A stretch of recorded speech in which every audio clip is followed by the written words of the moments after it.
Hey everybody, welcome to our barn building video series. In this video series, we're going to take you step by step through the entire construction process, offering detailed insights and tips along the way. So whether you're considering a barn kit for yourself or just curious about the process, this series will give you everything you need to know.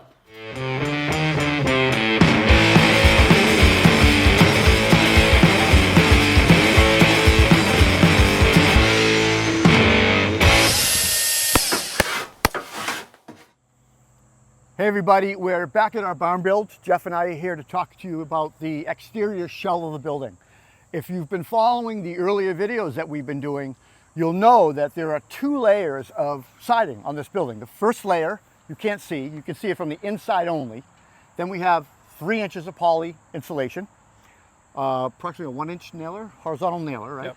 A rainscreen, and then this layer. So the entire structure is 5 or 6 inches thick when it's all said and done. What we like about this system is this layer that gets wet has a 1-inch space behind it, plus wherever there are nailers, there's a little rain screen. So it allows it to drain, but also dry with the airflow. So that's where we're at. So the building is sided, but we wanted to talk to you about some of the details that we dealt with to get here. And one of them was the corner. Can you kind of talk about, because that was important. Yeah, I mean, luckily we had a practice run when we put our first corners on, completely hidden from the outside. Yep. As we said, we layered it up on top. But the way the Country Carpenter siding detail in the gable end works is they have a break at about 8 feet high. Right. Where we have a second layer. It's a bumped out, maybe basically the thickness of the siding. About 1 inch, yeah. So in order to layer that appropriately, you have to kind of take a minute, and we kind of screwed it up at first. We had to go back and do it, where you start, I believe, on this corner. Then you, as you can see here, the seam, then this side goes on, give a nice reveal here, and then up above, then you go on that side again. So it's kind of a 1, 2, 3, yeah. And it can kind of get a little complicated though when you start wrapping the building and you meet at another corner and you got to take a pause for a second and do that. So we actually we ended up, when we got to the corner, our last piece sometimes had to be custom. We had to custom almost fit it. Them, yeah, almost all of them to fit. You know, we had to make that lap to make it work. But it's an overlapping system, which I really like, and you can nail the corners together, and we've yet to do it. We'll probably add a few more stainless steel nails or screws all the way up.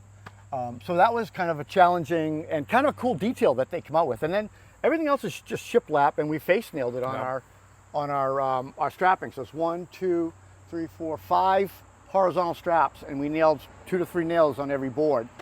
The other challenge we had was the elliptical windows. So gable end windows have elliptical windows, and you know, it's a curve. And instead of trying to figure it out up there, we ended up using a piece of masonite or luan. And before we installed the window, we actually traced the window onto the luan and kind of used that as our guide to make a jig on the ground, basically. And then I found my center marks, and then we just basically worked off of that. The first time we did it, I worked center, left, and right, and realized probably not the best way to do it. The second time we went left to right, and it worked out better because of the shiplap, the way it worked. We had 2 of the windows. I think we had a third one. We really would have nailed it. We would have got it perfect on the third one. But yeah, it's a unique feature. I think we really like the look of it. Yeah. But you know, a curved, you know, this siding, it's also the finished trim, and that was something, you know, we had to keep reminding ourselves of. You know, I call it like it's almost like finished framing. You know, a lot of this stuff is rustic, but it's also the finished detail at all the windows. You know, so you don't have a trim board that's going to go on top, that's going to cover up that gap. So when you're dealing with a 12-foot board with a notch for a window, it can be really challenging to get that right. And then when you add a curved detail on that, it gets really challenging. That's an exponentially more difficult thing. So having a template on the ground to get it approximate, and then being able to maybe use a jigsaw up top on the scaffolding or ladder, it was huge. The way to go. And like you said, fit and finish. Everything was fit and finish because it's all finished trim, finished framing, finished everything, all exposed.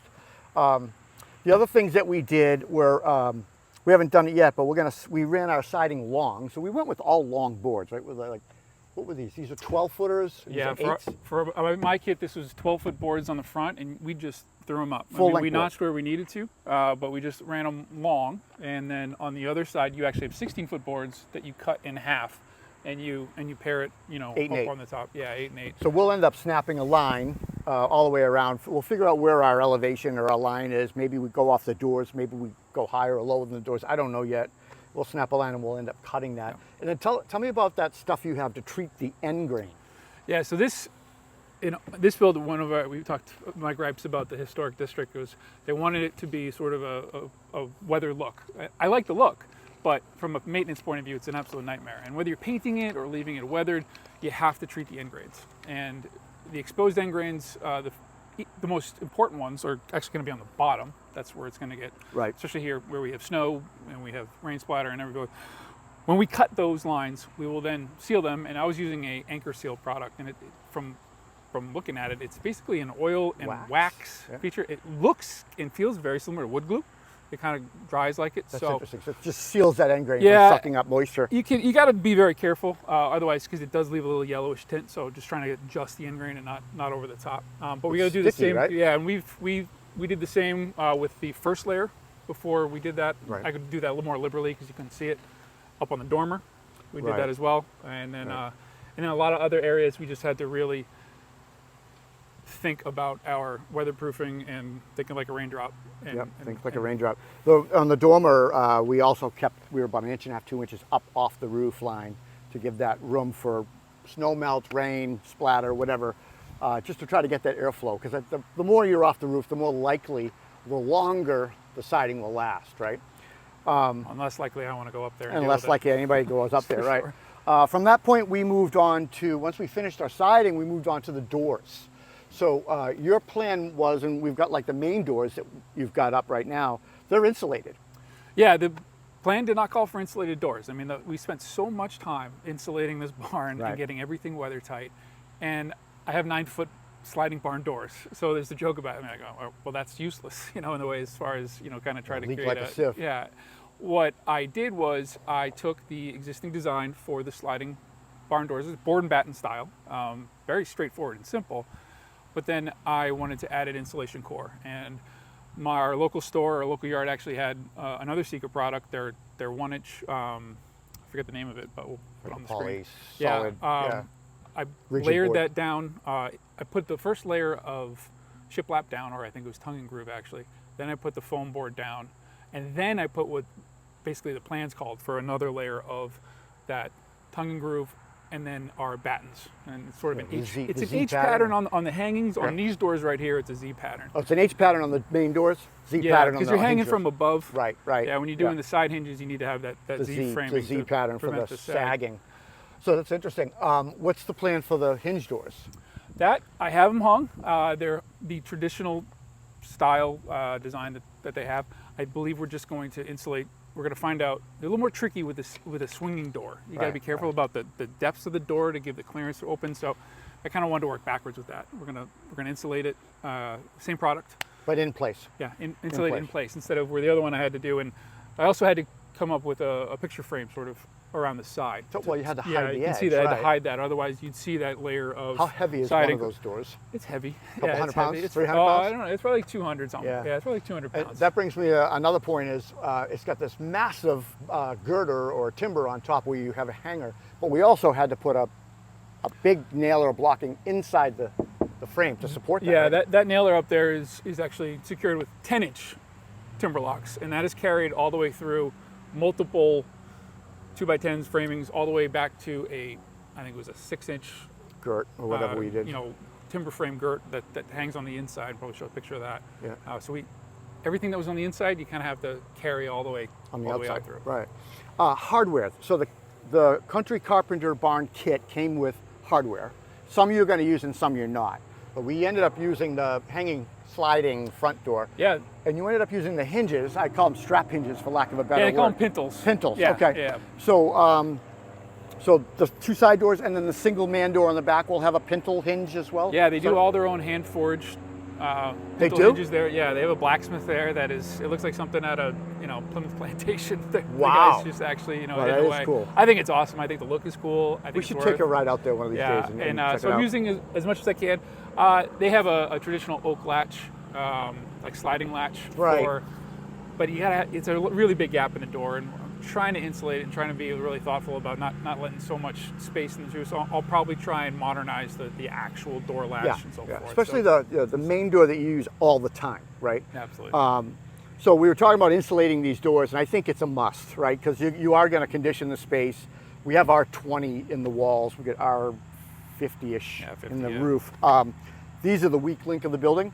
So I think insulating them, at least with 1 inch of insulation, is going to help a little bit. It'll be like a window, but we still have seams, and we'll have to come up with a plan with that. Maybe garage door seals or big commercial brushes or something. What do you think? Yeah, for the sliding doors, I mean, there's they call them brushes for the actual sliding hardware. I may try to get away with an actual sort of like a D-style sort of gasket, like a gasket. Yeah, and same thing with these doors. And I think for if you're doing anything like this, it's a lot easier when you kind of built it to a point, but know that you need to take care of that.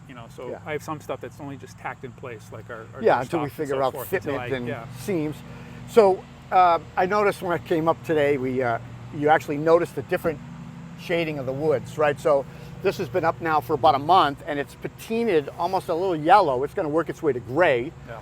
That's like blonde. Yeah, and this is only a couple days old. So you actually can see the difference in the patina and the aging, the sun bleaching of the wood. What are you going to use to put on this? Is there a plan? Yeah, there is a plan. So I'm trying to let them even out a little bit before I put it on, and I believe it's. I actually forget the name of it. We'll put that on the screen. We can put it on the lower third. Yeah, right. But it's not a traditional stain where you're putting on with a paintbrush. It's a product that you actually mix. It's a powder. You mix it with a 5-gallon bucket, put it in a pump sprayer, and you spray it on. No kidding. And it's got some chemicals that essentially force a very aggressive aging on the outside, and it gives it that natural patina that might take a year or two, but it does it, and it does it pretty uniformly, and that aging sort of gives it sort of a shell and gives it a weatherproofing. I've read a lot of reviews on it.